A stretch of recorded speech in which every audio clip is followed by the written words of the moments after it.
नीलू सिन्हा का उपन्यास चरित्रहीन कौन रिलेशंस में सेक्सुअल अब्यूज पर आधारित एक मार्मिक उपन्यास है। पिछले वीडियो में आपने सुना कि अगर सौरभ ने ही ऐसा कहा है तो पहले वो अपने चरित्र को देखे। वो और उसके जैसे उसके साथी ऑफिस में चरित्रहीनता के लिए बदनाम है। मैं नई नई आई थी, इसलिए इस बारे में मुझे जानकारी न थी और उसने मेरा फायदा उठाने की कोशिश की और मेरे साथ दुर्व्यवहार किया, लेकिन उसमें भी वो पूरी तरह कामयाब नहीं हो पाया। और जो भी हुआ उसमें मेरी खता सिर्फ इतनी थी कि मैं विरोध नहीं कर पाई। और भगवान जानता है कि मेरे मन में कपीश के सिवा और किसी के लिए कोई भाव नहीं है। जो भी हो, इस घटना ने हम दोनों के बीच एक अविश्वास की धुंधली सी दीवार खड़ी कर दी थी। अब आगे सुनते हैं क्या हुआ। ऑफिस में मेरा मन नहीं लग रहा था और मैं छिपी नजरों से लोगों के हाव भाव पढ़ने की कोशिश कर रही थी कि इस बदतमीजी के पीछे किसका हाथ हो सकता है। सौरभ पर भी मेरी चौकस नजर थी, लेकिन मेरे सिवा स्टाफ में सब कुछ सामान्य था। यह तो निश्चित था कि वो शख्स जो भी था बहुत ही शातिर था, जिसने अपना खेल तो खेल दिया, लेकिन मेरे जीवन में जहर घुल गया। घर पहुंचने के बाद मैं फ्रेश होकर एक कप कॉफी बना लाई। मेरे लौटने पर माँ और मैं साथ ही चाय या कॉफी पीते थे, पर आज दिमाग बहुत परेशान था, इसीलिए न जाने किस धुन में यह भी याद नहीं रहा कि माँ भी मेरे इंतजार में बैठी है। सर दर्द का बहाना लगा मैं कमरा बंद कर लेट गई। मेरे मन में विचार आया कि इतने वर्षों के रिश्ते के बावजूद किसी अनजान के कहने पर कपीश एक पल में प्रतिक्रिया कर बैठा। क्या उसे मुझ पर रत्ती भर भरोसा न था? अगर होता तो क्या उस शख्स को कपीश अपने स्तर पर ही जवाब न दे देता? सुखद शादी का आधार तो एक दूसरे पर विश्वास है, और जीवन में तो न जाने कितने उतार चढ़ाव आते हैं। अगर भरोसा ही न होगा तो कैसे जीवन पार लगेगा? कपीश की तरफ से अब मन में संदेह उठने लगे थे। क्या वो उचित जीवन साथी सिद्ध होगा? अगर उसी की बात करूं तो कितनी दफा वो मरे सामने ही मेरी सहेलियों के साथ फ्लर्ट करता रहता था। ये कौन जानता है कि मुझे चिढ़ाने के लिए करता था या वाकई उसकी अपनी मंशा ऐसी रहती थी। जब मेरे सामने ऐसा था तो क्या इतने वर्षों में किसी पल वो किसी दूसरी लड़की के लिए कमजायर नहीं पड़ा होगा? इतना चरित्र का पक्का है क्या कपीश? मैंने तो तब भी उस पर कभी उंगली नहीं उठाई और उसने सिर्फ एक बार किसी अनजान के कहने पर ही मुझे कटघरे में ला खद्दा कर दिया। शायद मैं अभी भी कपीश को पूरी तरह से समझ नहीं पाई। जितने जोश से अब तक शादी की तैयारियां चल रही थी, वो कहीं खो गया था। बेमन से सारे काम कर रही थी मैं। यहां तक कि जब हनीमून की जगह के चुनाव के लिए कपीश ने मेरी राय मांगी तो भी मेरी कोई खास प्रतिक्रिया नहीं थी। इस बात को उसने महसूस किया था और शायद कारण भी उसे पता था। दिन तीव्र गति से गुजर रहे थे। शादी की रस्मों की शुरुआत होने लगी। पार्लर, मेहंदी, शादी का जोधा और जयमाला, इन सब का इंतजाम तो ठीक ठाक हो गया था। वर पक्ष के रिश्तेदारों को देने लेने के लिए भी माँ पापा ने अपनी हैसियत के अनुसार सघन के रूप में कपड़ों और अन्य वस्तुओं का पूरा इंतजाम कर दिया था। शादी को केवल एक हफ्ता शेष था और अगले दिन से मेरी छुट्टियां भी शुरू थीं। आज मुझे बैंक भी जाना था। अभी तक तो सोचा था कि कुछ पैसा बैंक में रखकर बाकी पापा को दे दूंगी। तकरीबन 12,000 मेरे अकाउंट में जमा थे। उस समय 12,000 आज के तकरीबन 5 लाख के बराबर थे। लेकिन अब मेरा मन बदल गया था। मैंने सोचा, नौकरी तो है ही, मेरी तो क्यों ना मैं सारी रकम निकाल कर पापा को दे दूं। सारी उम्र नाज नखरों से पाला मुझे, और आज नौकरी पेशा होते हुए भी मुझसे शादी के खर्च में एक नए पैसे की मदद नहीं मांगी। आमदनी का कोई खुला जरिया तो था नहीं, न जाने कैसे कैसे इंतजाम किया होगा। अपने विभाग में जाने से पहले मैं सीधा बैंक गई और खाता खुला रखने के लिए जरूरी रकम छोड़ डच मैंने सारे पैसे निकलवा लिए।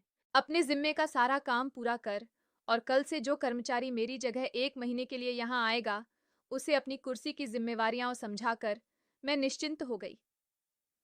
शाम को सबको शादी के लिए न्योता देकर और सबसे शादी की मुबारकबाद लेकर मैं आधा घंटा पहले ही ऑफिस से निकल गई। आज मुझे सच में एहसास हो रहा था कि अब मेरी नई जिंदगी शुरू होने वाली है। शादी से पहले ही अपना घर पराया लगने लगा था। जैसे जैसे शादी का दिन करीब आ रहा था, मेरे अंदर भी बहुत कुछ बदल रहा था। शाम को पापा को मैंने जब पैसे पकड़ ढाए, उनकी आंखों में आंसू आ गए। मैंने पहली बार अपने पापा की आंखों में आंसू देखे थे, जिससे मेरा मन भी विचलित हो गया और एक पल के लिए लगा कि काश ये समय यहीं रुक जाए और सब कुछ पहले जैसा हो जाए।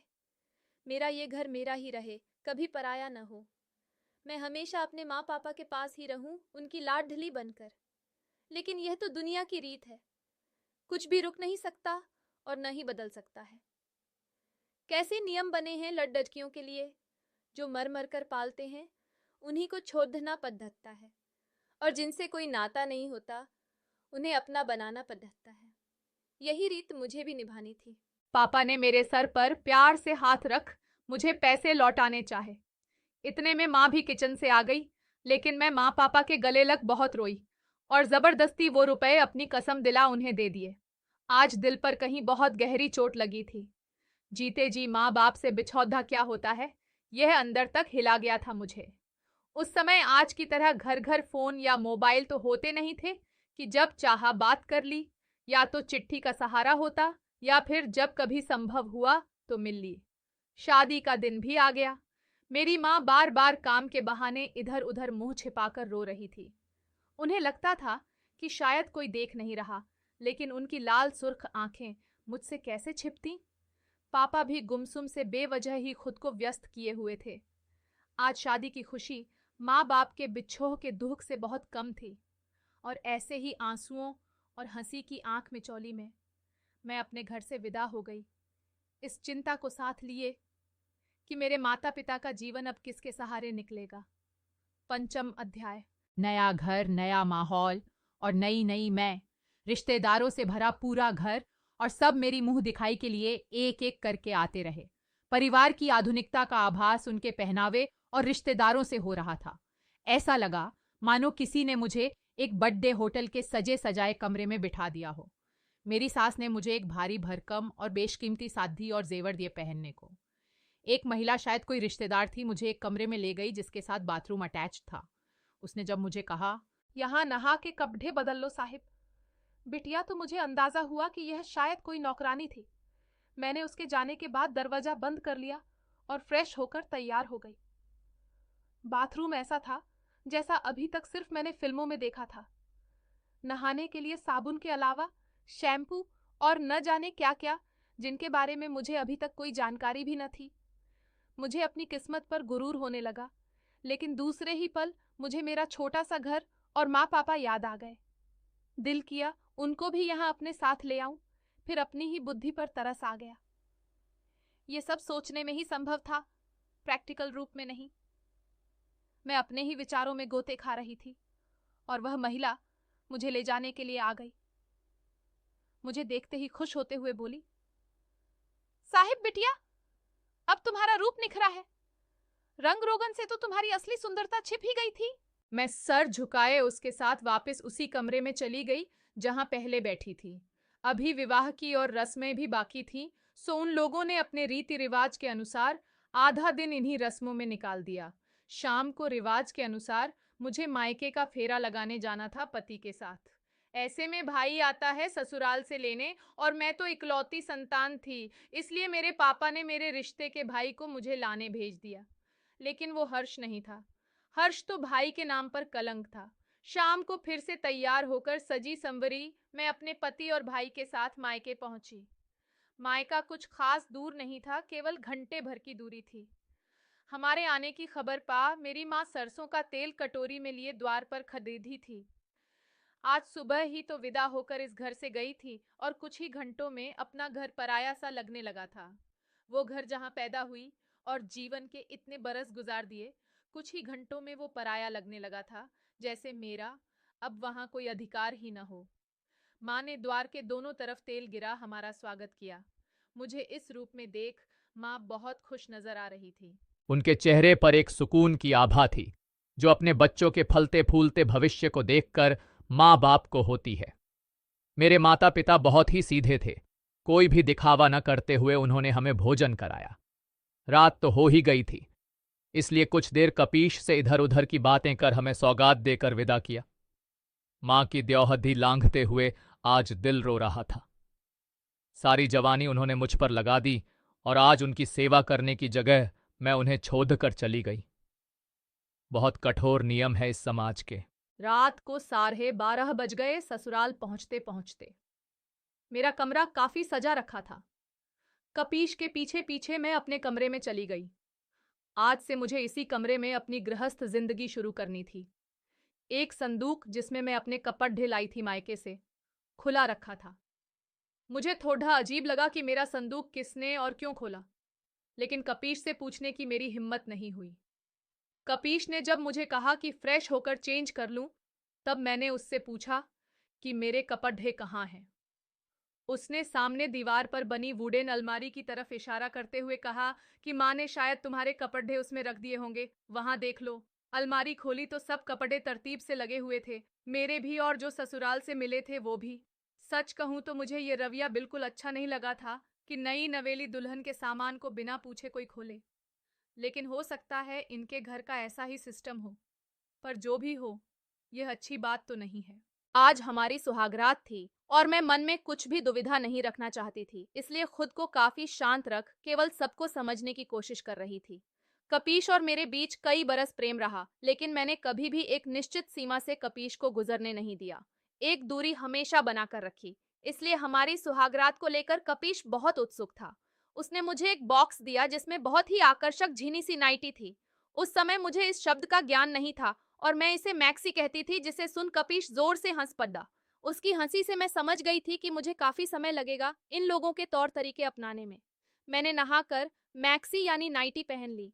कपीश ने मुझे देखा तो गोद में उठाकर बिस्तर पर ले आया।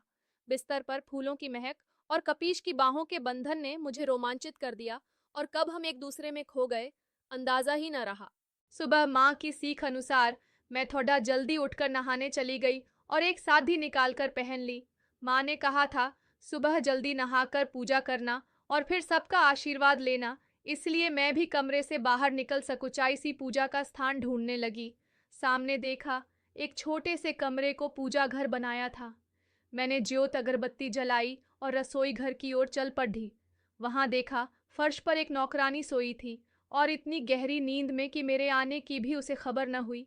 मैं वापस होली ये सोचकर कि शायद सासू माँ जागी होंगी, लेकिन इस समय 6 बज रहे थे और घर के सारे प्राणी नौकर समेत सो रहे थे। मैं भी वापस अपने कमरे में चली गई। इधर कपीश भी बेसुध सो रहा था। मैं खिड़की खोल बाहर देखने लगी। मेरी सोच में मेरे घर का दृश्य तैरने लगा। कैसे माँ सुबह इतनी जल्दी उठ जाती थी और पहले घर की सफाई कर फिर रसोई घर में खाने में लग जाती थी। हमारे उठने से पहले तो नाश्ता बना भी लेती थी माँ, और यहाँ अब तक सब सो रहे हैं।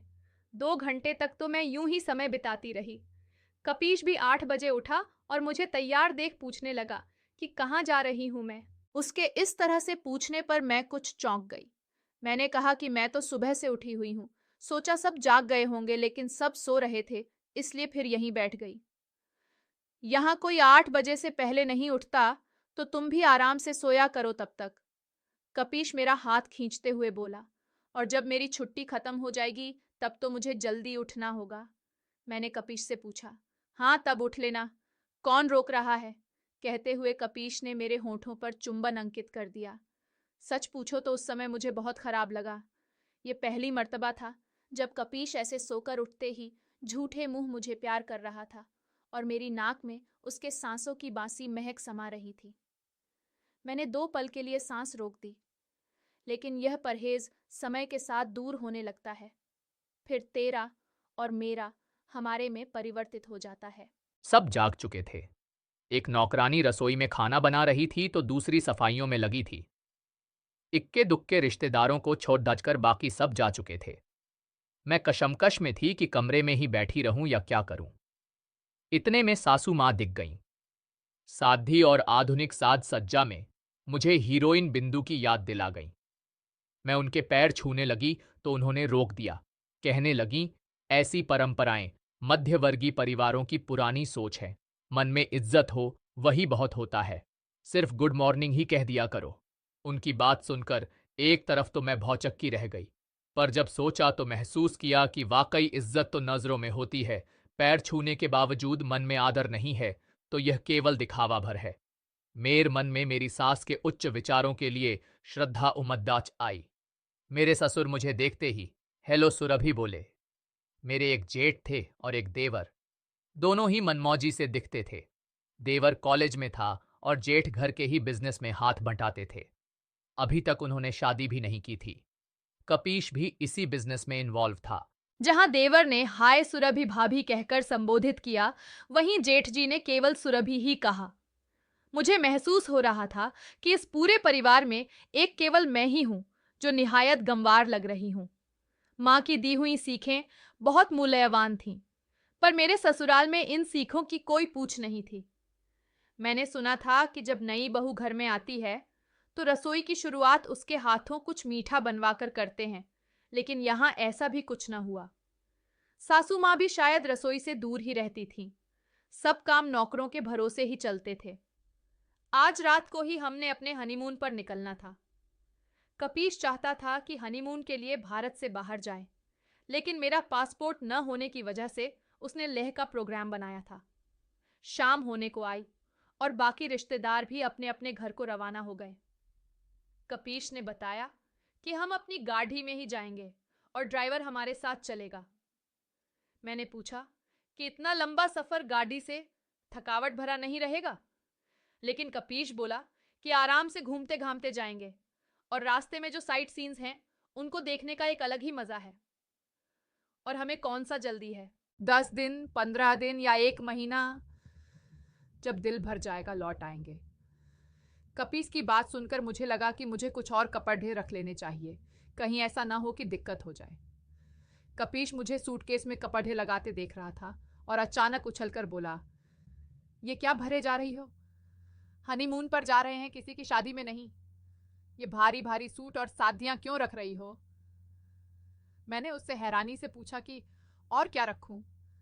ऐसा करो, तुम सिर्फ अपना मेकअप बॉक्स और जरूरी का सामान रख लो, बाकी पैकिंग मैंने कर रखी है।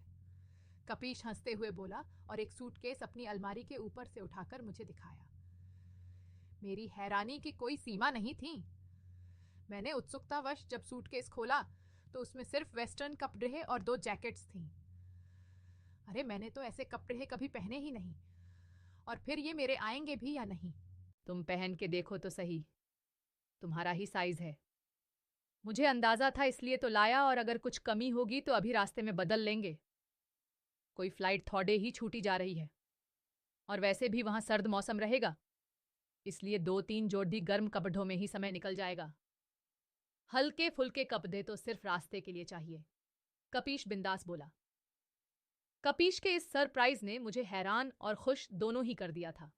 पूरी तैयारी हो गई थी और हम तकरीबन जाने के लिए तैयार ही थे। मैंने कपीश से पूछा कि अगर रास्ते में माँ पापा से मिलते हुए चले जाएं तो उन्हें भी अच्छा लगेगा और मुझे भी चिंता न रहेगी। कपीश ने कहा, कोई दिक्कत नहीं, उसी तरफ से होते हुए निकल लेंगे। कपीश किसी काम से 15-20 मिनट के लिए बाजार गया। मैं अकेली बैठी अपनी अलमारी में सूटकेस में भरी सादियां और सूट वापस लगाने लगी। इतने में मेरी सासू माँ कमरे में आ गईं। मेरे कमरे के दरवाज़ा बंद था और एकदम से उनके दरवाज़ा झटक कर खोलकर अंदर आने से मैं घबरा गई। मुझसे पूछा कि सारी तैयारी हो गई जाने की। मुझसे इस तरह से बेबाक बिना आवाज़ दिए या दरवाज़ा खटखटाए उनका सीधे अंदर चले आना कुछ खटका। अपने निजी कमरे में हर इंसान अपनी सुविधा अनुसार उठता बैठता है। ऐसे में अगर बात नई दुल्हन या शादीशुदा जोधे की हो तो विशेष रूप से सोचना चाहिए। इस हरकत की वजह से मुझे वे आधुनिक लिबास में निहायत गंवार महिला नजर आईं। मैंने खुद को संयत करते हुए कहा, जी, तैयारी हो चुकी है, फिर ये कपड़े अलमारी में वापस क्यों लगा रही हो? उनके इस सवाल पर मैं कंफ्यूज हो गई और कहा कि दूसरे सूटकेस में हल्के कपड़े रख लिए हैं। 2-3 मिनट शांत बैठे रहने के बाद वे बोली, सुरभि, रात जो गहने तुम्हें पकड़ाए थे वो मुझे दे दो। तुम्हें अभी इतनी कीमती चीजों को संभालने की समझ नहीं है। जब जरूरत होगी मैं दे दूंगी। मुझे उनका यह व्यवहार समझ नहीं आया और सच पूछो तो बहुत बुरा लगा। जो चीजें शादी में मुझे मिली हैं उन पर तो मेरा अधिकार है, और जब शादी हो गई है तो जिम्मेवारियां वहन करने की आदत भी परत जाएगी। लेकिन मैं कुछ कह नहीं सकती थी, और उन्होंने मुझसे मेरी शादी पर चढ़ी-ढिढिया एक एक गहना ले लिया, चाहे वो ससुराल पक्ष की ओर से था या मायके की तरफ से। सुबह जो श्रद्धा का भाव था वो शाम ढलते ढलते कुंठा में बदल गया। सारे जेवर इकट्ठा कर बिना कुछ और कहे बाहर निकल गईं। मेरी आंखों में क्रोध और दुख के मिले जुले आंसू बहने लगे और इस डर से कि कहीं कपीश एकदम से ना आ जाए, मैं बाथरूम में जाकर रोने लगी। मुझे अपना अपमान महसूस हो रहा था। कम से कम जो मेरे माँ पापा ने इतने प्यार से दिए थे वो तो मेरे पास ही रहने देती, उनकर किसी और का क्या हक। मैंने फटाफट मुंह धोया और खुद को संयत कर मैं बाहर आ गई, लेकिन मेरा दिल बहुत उदास था और रह रहकर माँ पापा याद आ रहे थे। जाने का समय हो गया था। गाड़ी में सामान रखवा दिया गया और सबसे मिलकर हम निकल गए। मेरा दिल भरा हुआ था और बहुत मुश्किल से आंसुओं को रोकने के बाद भी कोई न कोई आंसुओं अपनी सीमा लांघ ही जाता, जिसे बद्धी सफाई से रुमाल के कोने से पोंछ देती मैं। मुझे लग रहा था कि कहीं माँ पापा के सामने मैं कमज़ायर न पड़ जाऊं, और अगर वो मुझे रोता देखेंगे तो बहुत परेशान होंगे। सोचते सोचते मेरा घर यानी मेरा मायका आ गया। माँ पापा से गले लग मिली तो अंदर एक टीस सी उठी, जैसे आंसुओं का भूचाल हो जिसे दबाने की नाकाम कोशिश कर रहा हो दिल। और झूठी हंसी होठों पर सजा मैंने उनसे विदा ली।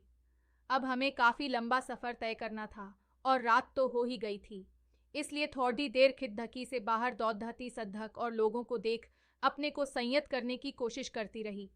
अगर कपीश मुझे उदास देख कोई सवाल कर बैठता तो मेरे पास कोई जवाब न था। मैं नहीं जानती कि उसे कुछ महसूस हुआ या नहीं, लेकिन मैं अपनी तरफ से खुद को मजबूत बना रही थी। हमने मनाली से होते हुए लेह जाने की प्लानिंग की थी, इसलिए कपीश ने ड्राइवर को रूट मैप अच्छे से समझा दिया था, जिसके अनुसार हमने यहाँ से सीधा मनाली रुकना था और 2 दिन वहाँ गेस्ट हाउस में ठहर फिर सरचू और तांगलांग ला होते हुए सीधा लेह पहुँचना था। अभी तो रास्ते जाने पहचाने थे, इसीलिए कपीश ड्राइवर के सहारे सफर छौंधाकर आंख बंद कर मेरी गोदी में सर रख लेट गया। उसके इस अंदाज से मुझे उस पर प्यार उमड़ आया। उसके बालों में उंगली फिराते फिराते मैं अब हल्का महसूस कर रही थी। जैसे जैसे सफर आगे बढ़ता रहा था, दिल्ली की यादें पीछे छूट रही थी। अब गहनों की बात दिमाग से कुछ ओझल हो रही थी। अपनी गाड़ी में भी मनाली का सफर 18 से 20 घंटे का था। चंडीगढ़ पार करते करते और हिमाचल शुरू होते होते तकरीबन सुबह के 4 बज चले थे और मौसम दिल्ली के लिहाज से काफ़ी अच्छा था। अब तक कभी जागते कभी सोते वक्त कटा, लेकिन अब पहाड़ दिखने लगे थे। अभी तक सूर्य की किरणें नहीं फूटी थीं, इसीलिए बद्धे बद्धे काले सायों की तरह पहाड़ काफ़ी डरावने लग रहे थे। उस पर रास्ता ऐसा कि हर मोड़ पर हम पूरी तरह से एक दूसरे पर गिर जाते, जैसे कोई थोड़ी थोड़ी देर में पकड़ दच कर पूरी तरह से झंझोड़ा रहा हो। मेरा सर चकराने लगा और ऐसा लगा अभी उल्टी आ जाएगी। मेरे पर्स में कुछ खट्टी मीठी गोलियां थीं, जिन्हें मैंने मुंह में डाला तो कुछ आराम मिला। कपीश को शायद आदत थी, तभी उसे कुछ भी दिक्कत नहीं हो रही थी।